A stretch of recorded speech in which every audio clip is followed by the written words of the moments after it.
Assalamualaikum warahmatullahi wabarakatuh. Perkenalkan, nama saya Barik Isma Andika, NIM 1119006.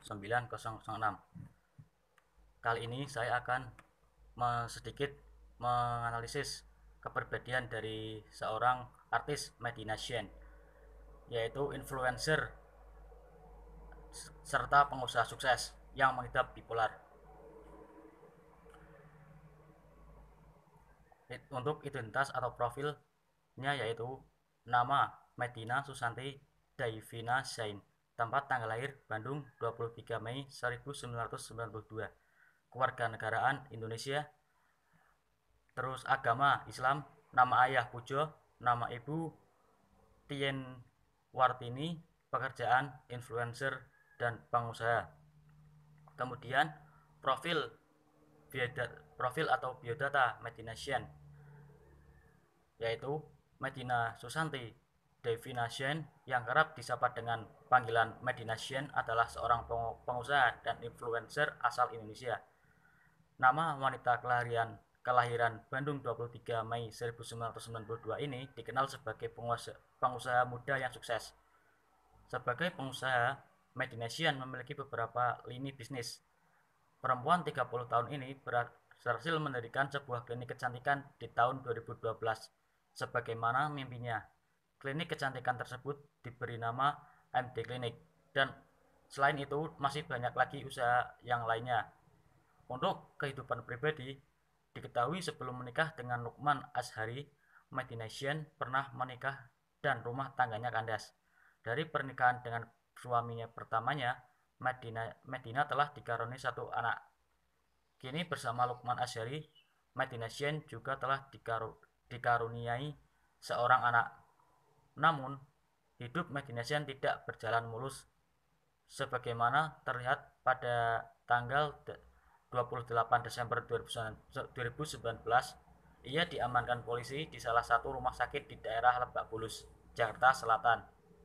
Kombes Pol Yusri Yunus di Polda Metro Jaya mengatakan, berdasarkan pemeriksaan urin, Medina Shen terbukti positif mengonsumsi narkotika jenis amfetamin. Pengusaha klinik kecantikan itu ditetapkan menjadi tersangka terkait kasus narkoba. Namun pemeriksaan darah dan rambut tak terdeteksi amfetamin, sehingga Medina Shen menjalani rehabilitas rawat jalan di Lemdikpol Pasar Jumat, Jakarta Selatan.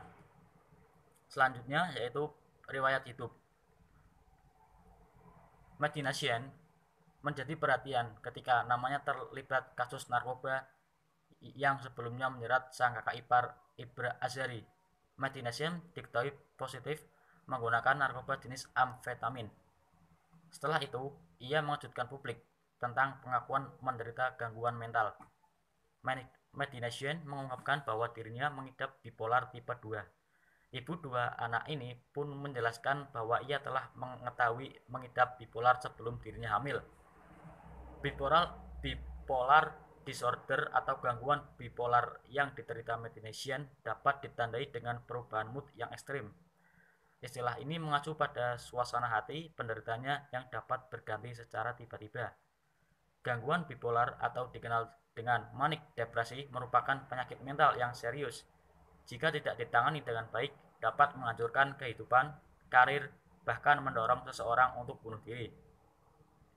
Penyebab dari gangguan ini masih belum diketahui, namun ada beberapa faktor yang dapat mempengaruhinya, seperti adanya ketidakseimbangan dalam pemancar saraf di otak atau riwayat genetik. Ini tergantung hormonal atau neurokimia di otaknya. Ada tidaknya ketidakseimbangan di antara keduanya, bisa juga karena trauma masa lalu, genetik atau turunan, atau terpicu oleh konflik tertentu. Selanjutnya, rumusan masalah. Berdasarkan latar belakang dan profil seorang Medina Shen yang punya penyakit bipolar sejak atau sebelum dirinya hamil, di sini saya mencoba menganalisis kepribadian seorang Medina Shen berdasarkan teori psikoanalisis Freud.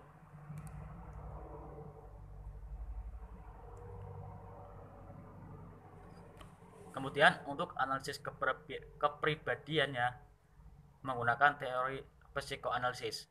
Teori psikoanalisis adalah teori yang berusaha menjelaskan hakikat dan perkembangan kepribadian. Unsur-unsur yang diutamakan dalam teori ini adalah motivasi, emosi, dan aspek-aspek internal lainnya. Teori ini mengasumsikan bahwa kepribadian berkembang ketika terjadi konflik dari aspek-aspek psikologis tersebut, yang pada umumnya terjadi pada anak-anak atau usia dini. Pemahaman Freud tentang kepribadian manusia didasarkan pada pengalaman-pengalaman dengan pasiennya, analisis tentang mimpinya, dan bacaannya yang luas tentang beragam literatur ilmu pengetahuan dan kemanusiaan. Pengalaman-pengalaman ini menyediakan data yang mendasar bagi evolusi teorinya.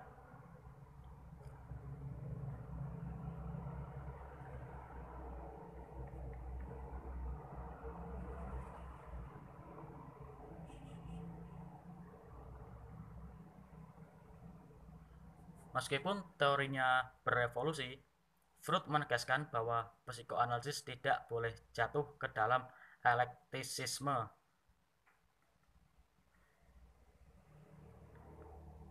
Freud menganggap dirinya sebagai ilmuwan, namun definisinya tentang ilmu agak berbeda dari yang dianut kebanyakan psikolog saat ini.